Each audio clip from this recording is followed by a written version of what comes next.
Heat and humidity have returned to the tri-state, and so have our least popular backyard variety insects. 9 News reporter Tony Moronis on your side tonight with information on how to prevent blood-sucking pests from attaching to you and your family.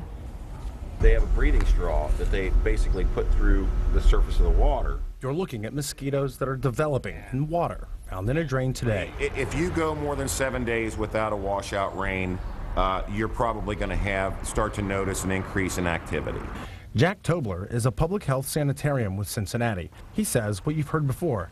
Get rid of standing water from gutters, toys, and other containers. We need to take conscious efforts to make sure we protect ourselves against them. That's always cool. Dr. Dice with Pediatric Associates says you can always use bug repellent. A concentration of DEET up to 30% is approved for the use in over 2-month-old kids.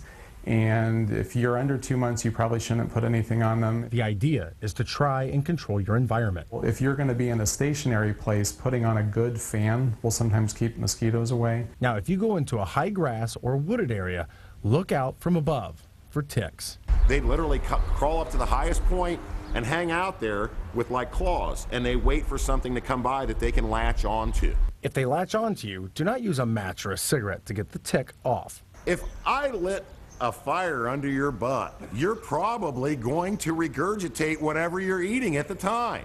That's actually how the disease transmission occurs. Tobler says get a pair of tweezers and pull the tick straight up and make sure you get all of its head.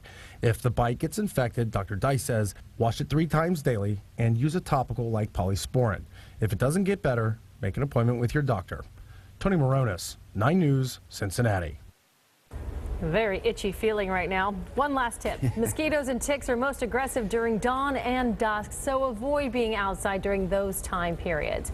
You can find out which bug repellents work best by going to John Matarese's page on WCPO.com.